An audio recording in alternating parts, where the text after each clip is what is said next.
Okay, welcome back, everyone, to the Natural Awakening podcast.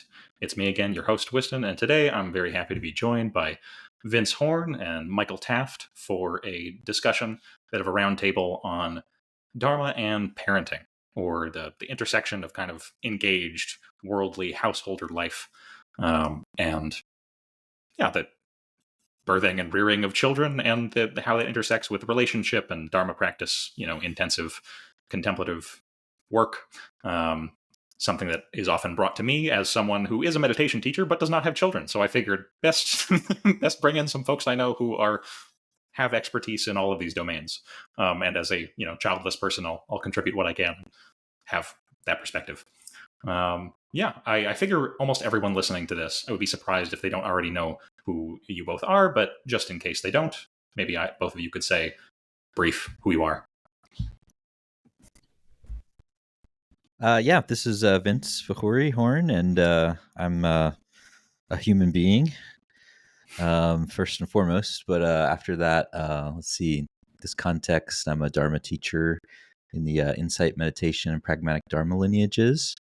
And I probably most well known for helping start a project called Buddhist Geeks, which is a podcast and virtual community. And I'm Michael Taft, supposedly a human being, and someone who tends to teach people basically about meditation and awakening and stuff like that in various formats. Probably most well known for the Deconstructing Yourself podcast.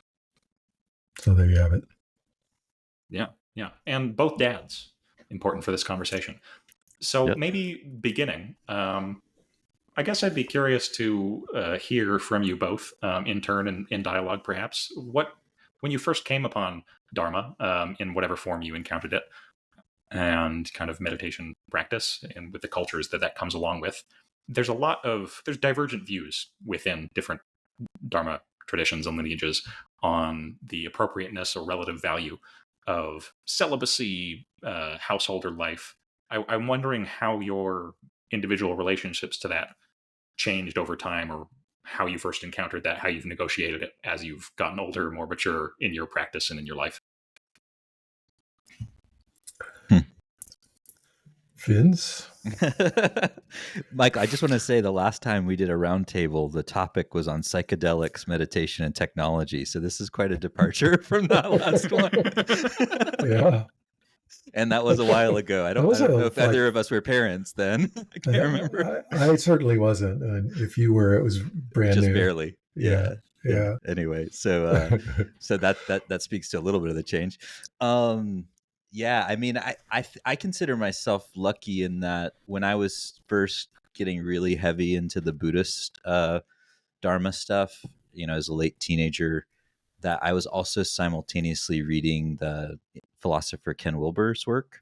And I kind of had his view in mind, which was very much a kind of non-dual view about the spiritual path, while at the same time doing these really, early Buddhist, cosmologically dualist practices. And I really felt torn between those two, because I believed, Ken, that there was a more mature view that maybe I would one day live into, in which I could embrace everything that was arising as it. But at the time, I didn't really feel that. And so there's a real tension. Like, should I stay in relationship? Should I go on retreat full time? Should I drop out of school and just be a monk? And I ended up staying in the relationship I was in with my now wife, and I'm really glad I did. So over time, I think I moved more and more toward the sort of embracing everything that is model. And now I really think it's laughable that people think there's a conflict there. But, that came after a lot of years of feeling conflict. So.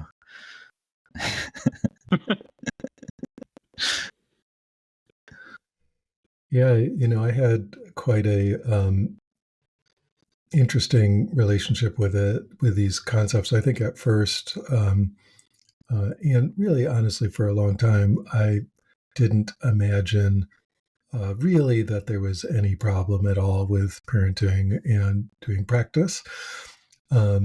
But then in, I think about 1990, about 30 years ago, my Hindu guru, a really uh, pivotal figure in my life, someone who was a, very strong non-dual tantric teacher, um, but who was himself a celibate yogi, uh, took Mahasamadhi, and I was there for all the rituals around that and helping to physically burn his body and stuff like that. And at the same time, there happened to be in Gujarat at that time a plague, and so there was a lot of dead people everywhere, and there was flooding. The plague was because of the floods that caused the rats to come out. Anyway, so it was this apocalyptic scene right while we went through the death of our teacher, and then we did all these ceremonies around death. And at the big moment of that, all those ceremonies, I had like a almost like conversion experience. It's really hard to describe, but something in an instant just changed, just boom. And it's simply described, reductively described as vairagya of some sort, dispassion. But essentially, I just stopped caring about anything except meditating and went into about a 4-year period of celibacy and just practice. I had a job at the time, but when I wasn't working at the job, I was just basically either meditating or doing practices. So it kind of got. I had an experience of it sort of being ignited within me. This sudden vision of just that's all you do, is practice, and real lack of interest in anything else at all from the ground up, not imposed as an idea, but I just had lost all interest in everything. Mm-hmm. And then, so I did do that very seriously for about 4 years, and then it started to shift, and I started to come back into being able to experience the world as something, other than a place to meditate.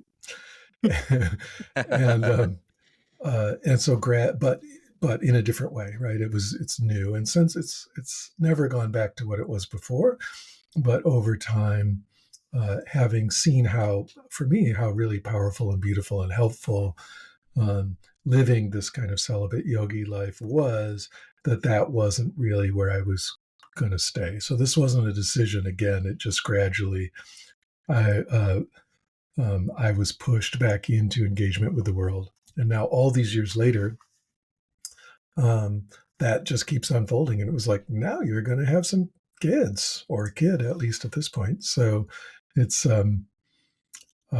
just not accurate to say that I've had a view on this, as much as the practice just keeps telling me sort of how it wants to unfold. So I'm not saying that to sound grandiose at all. It's more like Sure. I'm blind and deaf, and I don't know what's going on, but somehow this is what's happening now. So when it was time to have a child, and now I have a child for the last couple of years. So that's been a real joy. Wonderful. I'll speak a little bit about my own experience. I had what I can only describe as kind of the classical Buddhist emotion of samvega, kind of terror and revulsion, kind of dominate my life for a couple of years. That culminated in me dropping out of school and going off and thinking that I was going to ordain as a Buddhist monastic, and that was going to be my life. And I, to conquer my lust, I did kind of the traditional, revulsion practices.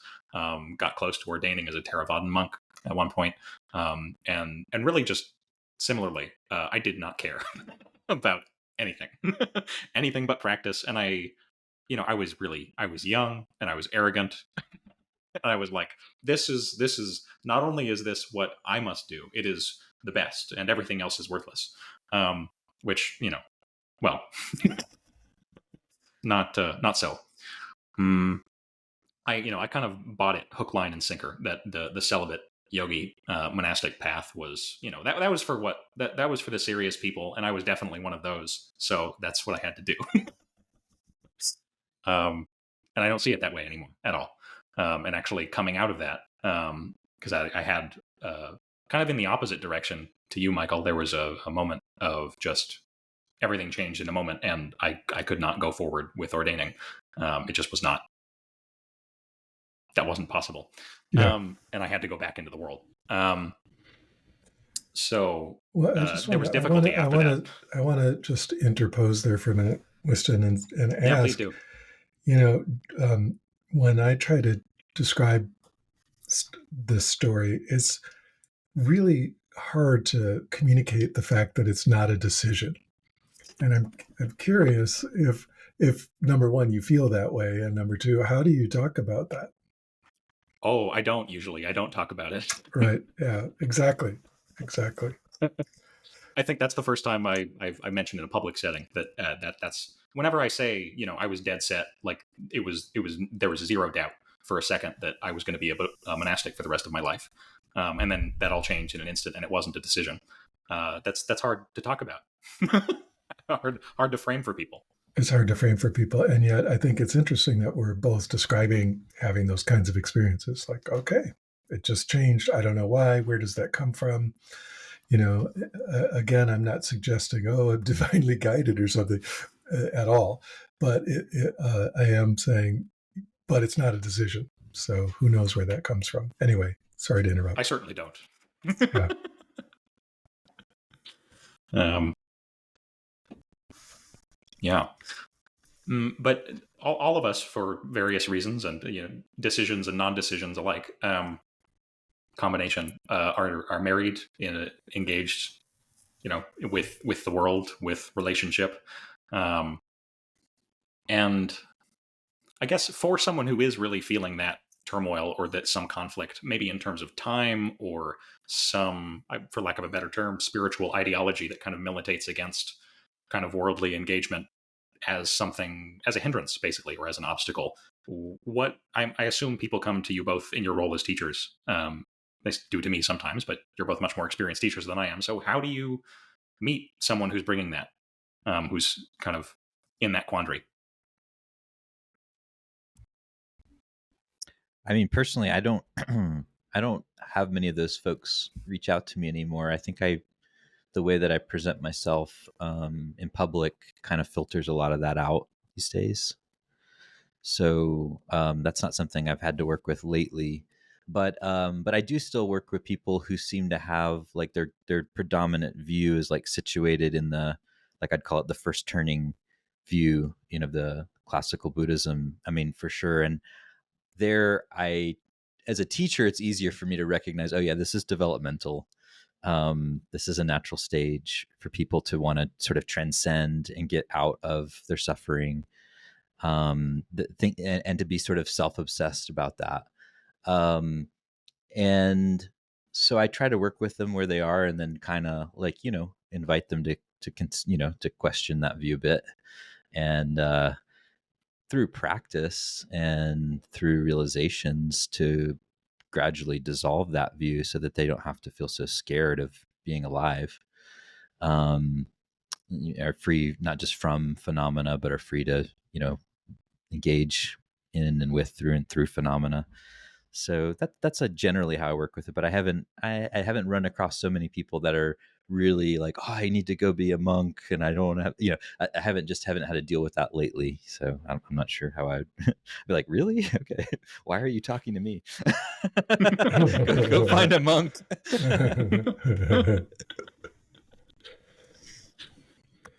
Yeah, I would say I feel the same. I don't get a ton of those people. When I do, you're right, Vince. It is generally developmental, and in one way, I think it's really beautiful. It's like that sort of real sense of wanting to live through a kind of spiritual archetype that's presented in so many traditions as so exquisite in so many ways, and there's kind of a romantic, idealistic, but relatable gorgeousness to that. And so, like, it's not like, oh, you poor little fool, you know, or whatever. It's actually, if that's what they want to um, give a shot, uh, I certainly don't discourage them. I might really poke at the thing to see how serious it is, but assuming it's pretty serious, I'm like, okay, well, give it a try, you know, give it a try. But again, these days, not too many of those folks come my way. And certainly it's literally the opposite of anything I would teach, which is about Right. like, no, it's got to be engaged. What are you doing? You know, in one way, but in another way, I feel like it's important to uh, just to put it in a simple way, let people pursue their path. You know, okay, you want to go that way. Here's why that might be cool, and here's ways to do it. And I think the only sort of like older person advice I might give is, and you know, you may find that someday you're done with that. You know, and that's okay. So, um, uh, I would say maybe I've seen 2 or 3 people who want to do that talk to me in the last 5 years or something. So it's not super common. Again, just like Vince, I'm not the guy they're going to think to talk to for that. Michael, the non-dual teacher, is not where people convinced that they're going to go off in a celibate homeless life. Yeah, that makes sense. Yeah.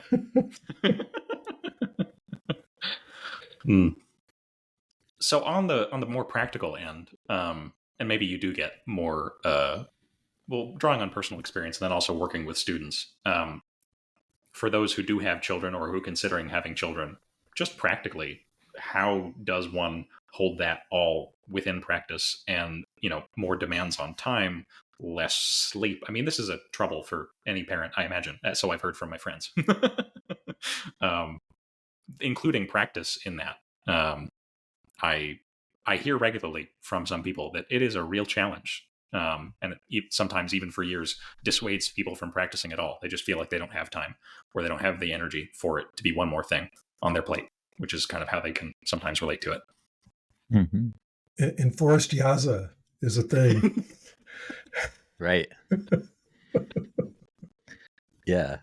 I do like to frame it that way. I mean, I know we're joking, but I do like to frame it that way sometimes to like hardcore meditators. It's like, oh, you think, your retreat stuff was hardcore, Yeah. like go for a month and, be silent and, do late night sets. It's like, yeah, that's easy compared to being a parent of a newborn. And if you like could actually hold the same intention and, in your like being an early parent, like, yeah, it's probably even better conditions for deepening. But I don't know how many people are actually able to bring that level of actual engagement with their experience to being a not being a newborn, but being a new parent. Very few can do it. Very, very few can do that. Padmasambhava, the lotus-born guru, perhaps. Exactly. So, I remember Trudy Goodman, one of my teachers, saying, like, it's really good that you and Emily did a lot of retreat practice before you had kids, because it'll be a lot easier for you to actually maintain a connection to your practice when you do have kids. And I found that to be true. So there's something to be said, yeah, for maybe having a certain amount of momentum in practice going into being a parent. It's like not just starting your practice or getting, that early phase of like, I'm going to leave the world. It'll be like terrible time to have a child, probably, from a practice perspective, or not. I don't know.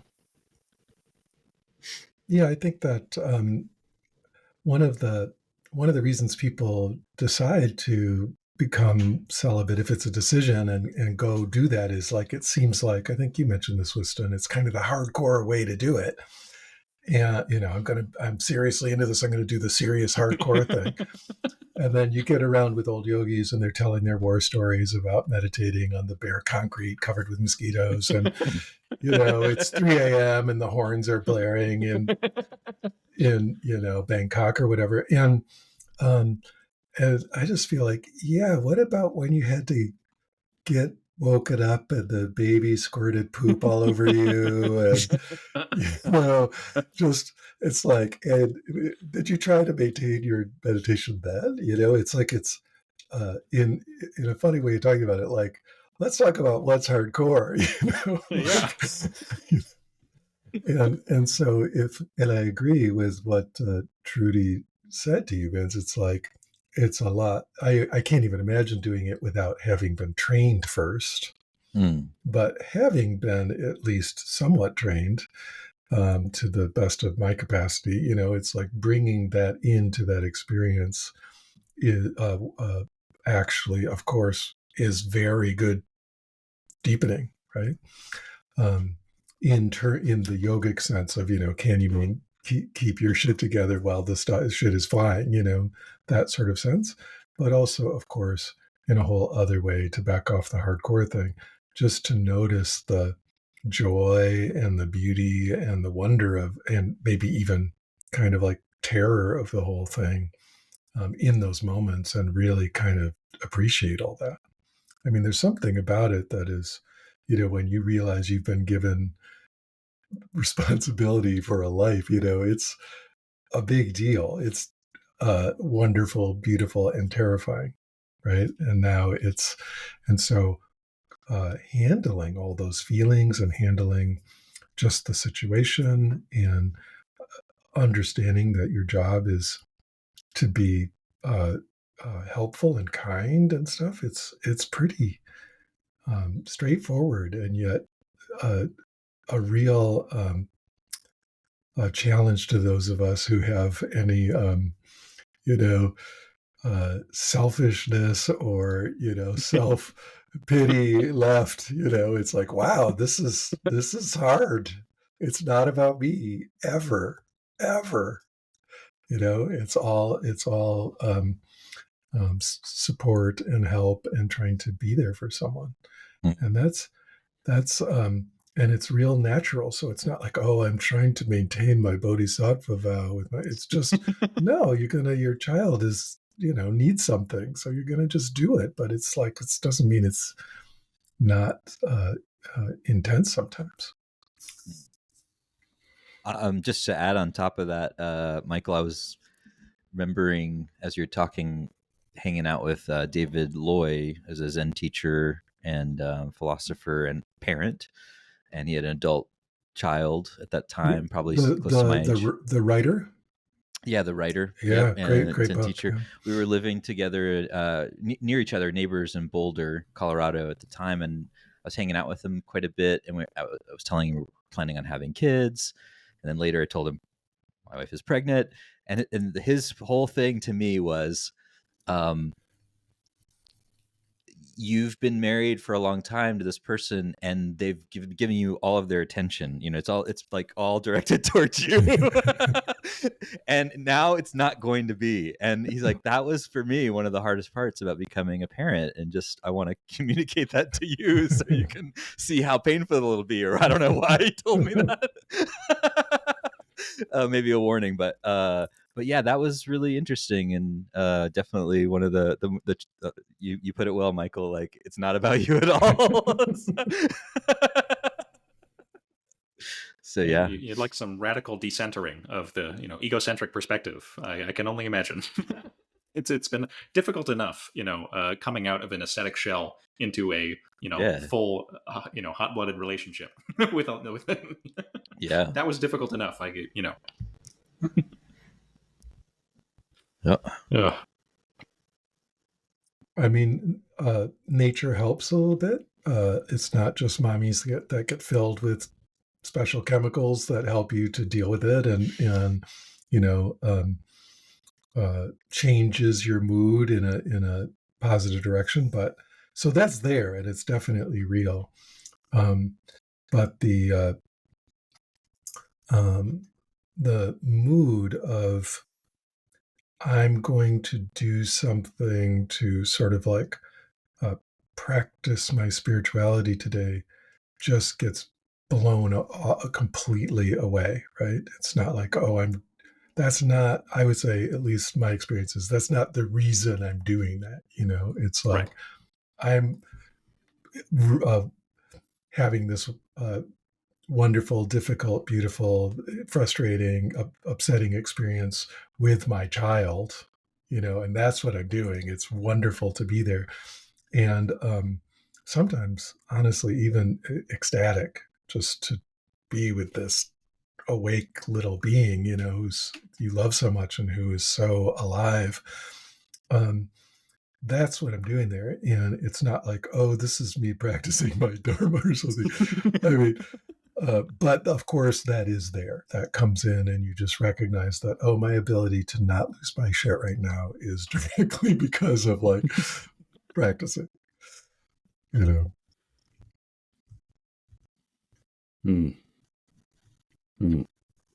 Well, if any more practical tips for new or older parents come in, please feel free to raise them. But I'm wondering, and I'm aware we we don't have an abundance of time. There are some questions coming in from the audience. And again, if you feel free to raise something, if you feel like raising something. I'll leave space. Let's see what folks are asking. Yeah, not so many. I should have put the question request up sooner.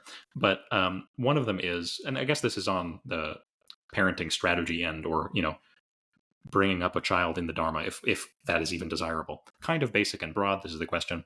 But can you raise a child to actually suffer less? I mean, that's a big question, very simply stated. But how do you approach raising a child? I mean, this is, I guess, values, autonomy, education. This is a whole lot of issues packaged in one question. There's a lot there. Mm-hmm.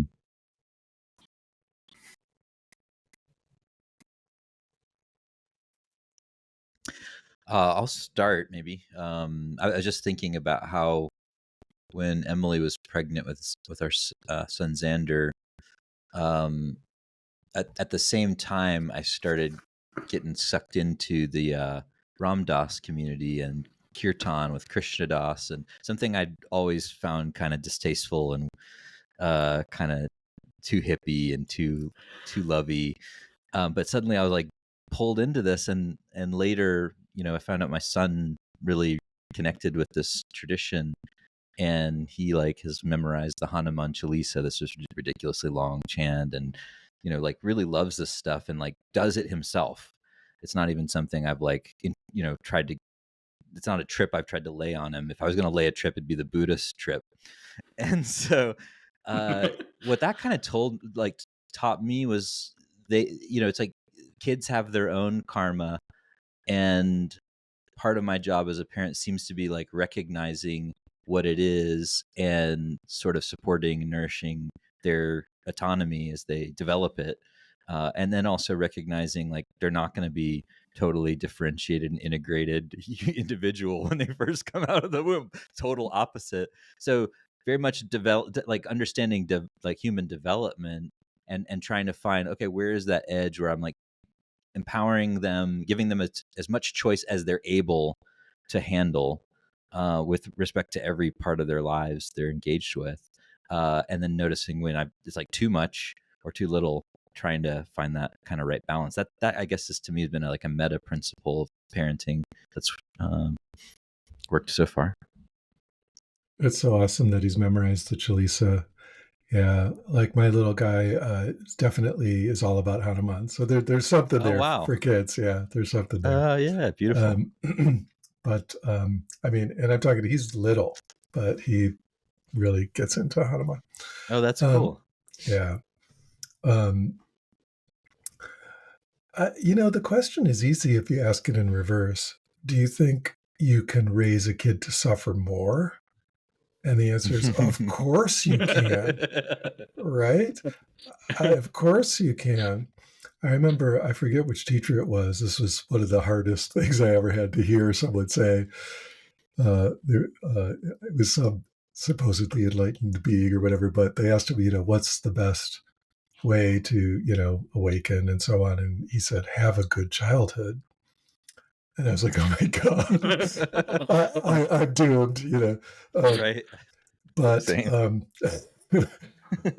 but, you could see how if you wanted to, by just introducing tons of conflict and really bad emotional skills and pain and difficulty, you could make someone learn to suffer a lot more, I think. Mm. And so to me, that kind of answers the question, which is anything Yeah. we're doing to help someone learn to have better attachment and better, emotional skills, and to be supported and loved and taken care of. All of that, of course, is going to, I think, help them to suffer less. It might not get at the root of suffering, but there's just less garbage in there to have to wade through. So in a way, I think it's kind of an easy question to answer. Right. I don't First, know do no how. harm. Right. Yeah.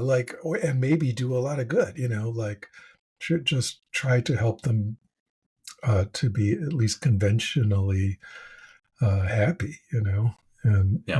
and less have less twisted material inside, Well, Michael, this brings up a question for me because, like I was in my early 30s when we had our child, and I think you were in your maybe early 50s or No, something. late 50s. Yeah. Late 50s. Okay. So with a lot of practice. So I thought I had done a lot of practice and work, going into this. And of course, realizing now, no, yes, and not really. So I'm curious about that kind of difference, where it's like, because it seems to me that so much of the work of helping your child suffer less happens before you have them, or doesn't. And so I'm curious, your sense of that too, having, embarked on parenthood at a later age. Yeah, all I can say is my own experience, which is I'm just too fucked up and stupid and insane to have done it earlier. Like it took this long to feel like a safe enough person to have a child. Yeah, can relate to that. Right. And so, not that I'm anything but that now, but certainly I feel like I'm doing a pretty good job of being a good father to this precious being. And I'm not sure that would have been that true before, like I would have done my best, but my best might have been pretty, it would have been loving and sincere, but, you know, having some capacity to work with gigantic emotions and a lot of stress and no sleep and all that, I think, can get better at it over time. And it's something, Wyston, back to your question, how do you find time for practice? You you just get creative. I mean, think about Deepa Ma, what's her advice? Well, all you're a traditional woman in Assam with like 3 or 4 children. How are you going to meditate? Well, you make cooking into meditation and feel the sensation of the baby suckling on your breast and do mindfulness meditation on that. Like make what you're doing into the meditation. And so I just think that that's really good advice. Make everything you're doing with child rearing into the meditation. And again, like we were all joking about, like you get to do a lot of it with no sleep and under a lot of stress. So it makes it extra fuerte there, right? It's got some extra juice in it.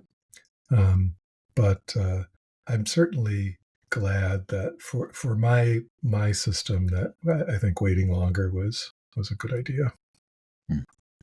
Thanks.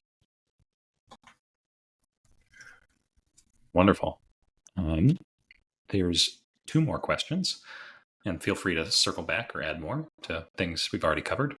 The question is, are there examples, Deepa Ma is one, that you would point to of people whose practice or depth of realization contributed to improving the quality of their relationships with their children and spouses, as judged by the children and spouses? Well, I think Deepa Ma's husband had actually died before she and all her kids took up. Had all her kids died, or they were just grown up? No, I think that what ignited her spiritual practice was that her husband and children died. Oh my goodness! I knew about the husband. That I could be wrong, children but that's as well. my recollection. We can look this up afterwards, but yeah. the Mother Ann Lee, the founder of the Quakers, same thing. Her husband and children all suddenly died of an illness, and that ignited her practice and her journey. I would do it. Yeah. Great loss. That'll ignite the search for many people if it doesn't lead just directly into despair and then seeking beyond that through that. It would be interesting to expand the frame here for a minute, but for both of you, it'd be, I have a kind of it's not exactly a question, but for both of you, and that is, the initial way that Buddhism supposedly got started is we've got this person who had a kid and a wife and ditched. a kid and ditched, right? And then went off, and it's like, I'm going to do this other thing where the world is stupid and just reject all of that entirely, and build this whole idea of this special practice of just not doing that. And, obviously not all religions are about that, but a lot of them contain elements of that same thing. And I wonder these days if, that isn't a kind of, I don't know, I'll put it in very neutral terms, like a special case, and that this other thing of trying to bring, trying to learn whatever we can, grow in whatever ways we can, learn some wisdom in whatever ways we can, learn to love better in whatever ways we can in the situation we're in, isn't more just obvious and direct and organic and available. In other words, isn't it 1,000 times more just approachable and available to do things as a partner and someone in the work world and someone having children and all that, than kind of making this special hothouse version of spirituality that can only exist in this like special container. I don't know. I'm just throwing that out there. Yeah, sealed citadel of sacred practice that is, away from the dirty influence of the world, which you want. Well, I mean, Vince and I were not Orthodox Theravada Buddhists, so we're though we both have some of that practice background, that's not where we're coming from. Though I was in that camp for a little bit. Yeah, that's a provocative question. I'm going to sit with it. Vince, you speak if you want to. I'm going to try to figure out something to say. It's more of just a comment than an actual question, but yeah. I mean, for me, it to make it really more personal, like I grew up with an absentee father, and that was I'd say one of the worst parts of my childhood. So from a very personal level, I'm like, yeah, Siddhartha was an absentee parent, a neglectful parent, and a shitty parent. Oh man! I mean, there's no question. What a dick! Yeah. What a self-centered asshole. And at the same time, like I know the mythos and the story is like, his son came around, Rahula came around, and his wife came around. They became part of the Sangha. Yep. The whole family. And I don't know if that's actually true, or if that's kind of a way of trying to like twist the history to make the Buddha not seem like such a dick, because it doesn't really fit with the Buddha mythos. I don't know. I do also try to consider, the historical context here. It's like this is very much a time where those kind of ascending, transcending traditions were like really taking off, and that was the predominant thing. The Buddha was stuck in the caste system, and he didn't see a way out. So I mean, I can kind of empathize with those elements of like, I don't know if I were in that same situation at that time, place, maybe I would have done the same thing. So, but yeah. Yeah, I mean, the element of the story is that, right, he didn't feel like he could engage what his quest in the bounds of his palace life, if we're taking that version of the story where he had the demands of taking over his father's kingdom responsibilities. He was searching for utter transcendence. The narratives make that clear. And the way that it's presented in there, the polycanon certainly is that he was, the path anyway is very dualistic, and whether the result, the fruition, is dualistic, you could debate that even in the polycanon, right? But the path certainly is framed in those terms.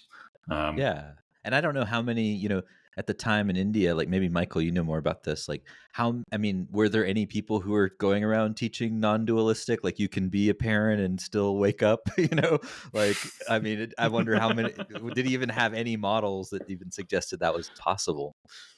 Well, the Mandukya Upanishad is certainly previous to the Buddha, right? At least I think it is. And that is where we get the term non-dual and we get the Turiya formulation and all that. So maybe that was there, but you're right. I don't know. Something about the whole framing of this conversation, though, is sort of like, how do you guys deal with being dads in your practice?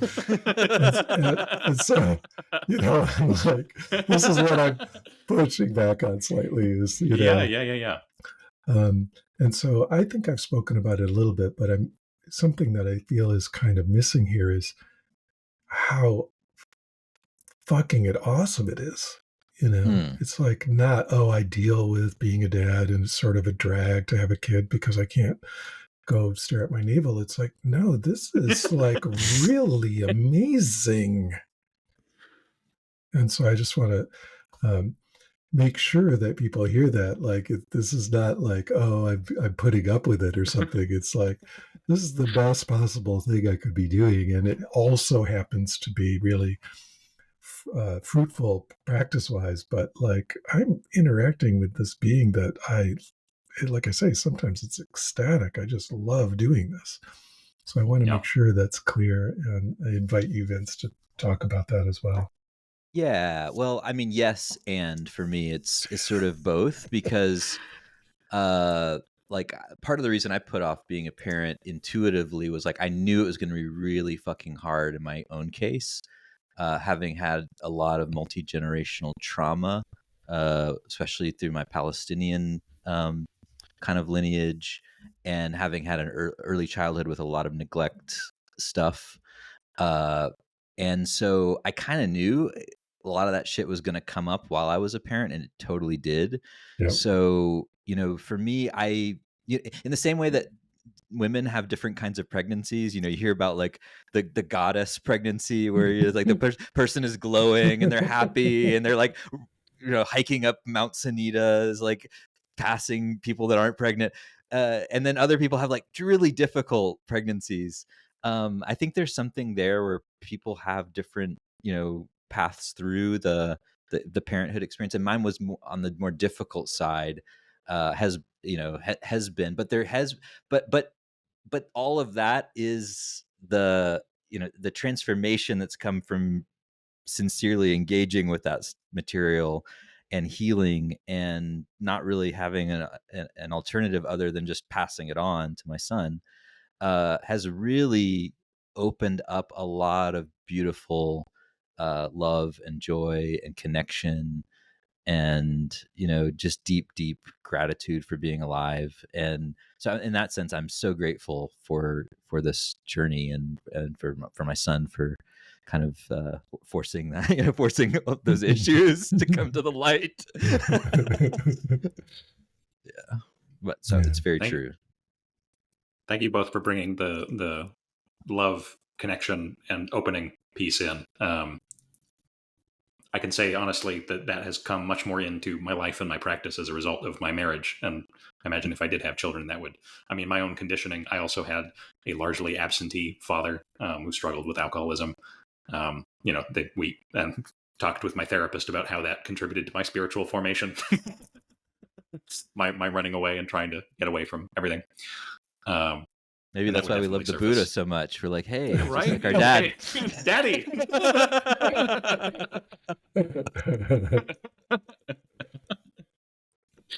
Yeah. Oh, there's a lot there.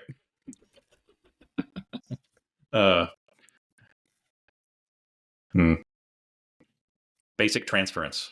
Yeah. And this is something, again, my Ken Wilber, who I know Michael's well familiar with, and maybe you are, Whiston, not sure. But you Not talk as about, much. Not as much.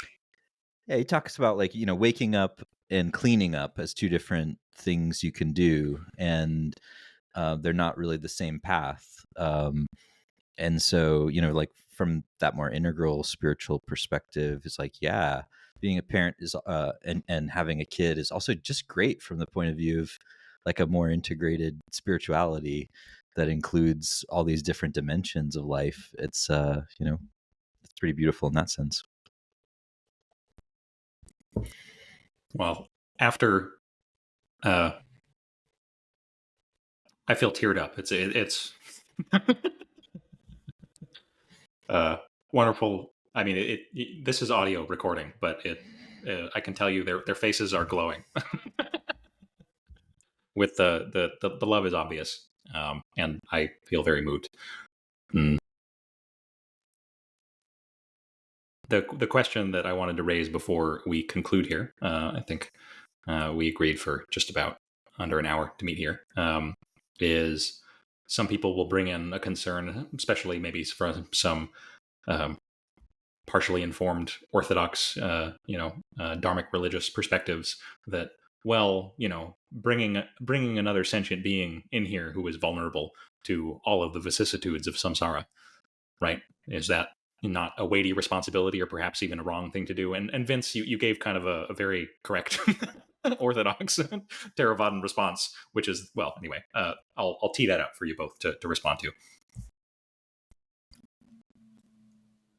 I've heard this before, and of course, here and there. And again, if you're going to come from that view, which okay, you believe in reincarnation, uh, uh, isn't it bad to bring into being a sentient being who's only going to suffer? Okay, but if you're going to be traditional, then recognize, at least traditionally, all souls, all beings, whatever you want to say, are thirsting for a human birth. Human birth is the only place you can get awakening and liberation. And they're going to be reborn over and over and over again, no matter what. It's not like you're generating a new soul from scratch who's, just to start them suffering. It's like, the traditional view is that you're actually, of course, giving them the gift of a human birth and allowing them to then have the potential for awakening and liberation. I mean, I'm not saying that that's where I'm coming from, but if you're going to ask that question in that way, then, come on.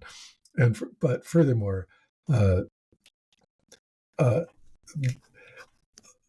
the whole mood of just hating life that's behind that question is just antithetical to me. It's like, come on. Yeah, I've actually had teachers express that view before, that they weren't parents. Oh, me too. Yeah. Me too. Yeah, I think we even know one together that expresses that view. Yes, and or has, and yeah, this is just it's something I can understand. Like if you've suffered a lot and you are struggling being here, then it makes sense, to have that. It doesn't make sense entirely because there's still a kind of self-absorption behind that kind of thinking. Yeah. Like what's true for me must be true for every being. But yeah, I can understand how that can get transferred, like cosmic transference. It's like my personal life, kind of hating my life, does get transferred onto like my metaphysics, and so yeah, fair enough. But yeah, it's too bad. Coming out of a awful experience of prolonged depression, anxiety, and suicidality in adolescence that was, along with, well, I could, neglect, etc. In my household, I went through a phase of just like this world is worthless, Mm-hmm. Mm-hmm. and life is miserable, and the only proper response is to seek escape. That's it. Yeah. There is a kind of, one teacher, Kenneth Folk, will sometimes, at least in the past, in fact, on the very first episode of my very first podcast, called Buddhism a kind of suicide cult, right? Where people decide that the world is worthless and just want to be done with it. Now he was semi-joking with that way of phrasing it, but you see how it's got the view you're describing, wisdom, can be transferred into a transcendental spiritual view, right? Yeah. I'm going to get out of here one way or another. Somehow I'm going to, I'm going to get out. Well, yeah. So I think that early view of Buddhism, of course, developed into something different, but also, when you're coming from that place, as you say, of really suffering yourself and maybe being caught up in it in a certain way, those kind of almost like anti-natalist views are understandable. I won't say they make sense, but they're certainly deeply understandable. But I think as our practice evolves and we start to experience more joy and meaning and beauty and so on, and less self-centeredness, so a new view starts to become, or new views start to become available that are much more, celebratory of existence. The ecstatic whirl of, the ornaments of liberation as all phenomena, some Dzogchen-ish verbiage. Yeah. Mm-hmm. The sacred mandala, right, of the world. So, so it's, I think some of these Vince hit the nail on the head as usual. It's like, it's just reflective of our own suffering to talk that way, right? And so I don't ever, what do I want to say? So when I hear someone espousing those views, it's important to help in whatever way I possibly can to show them other ways of being. Yeah. Nicely put. Okay. Well, we have, I think, reached the end of our recording time. I think folks already know of you, but where can they find you if they would like to for, your resources, productions, coaching, teaching, etc.? So you can find me at vincehorn.space.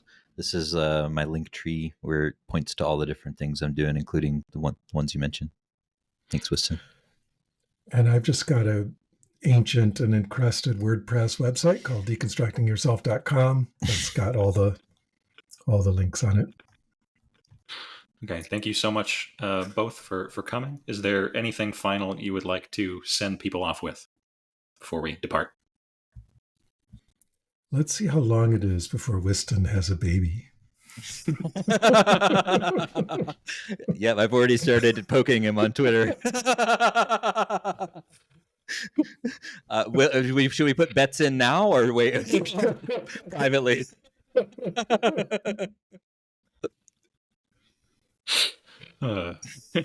I'll refrain from commenting on that for now. Smart man. That was wisdom showing itself there. Okay, thanks again for both of you for coming on. Loved having you on for the conversation, and I hope it's of some benefit to listeners.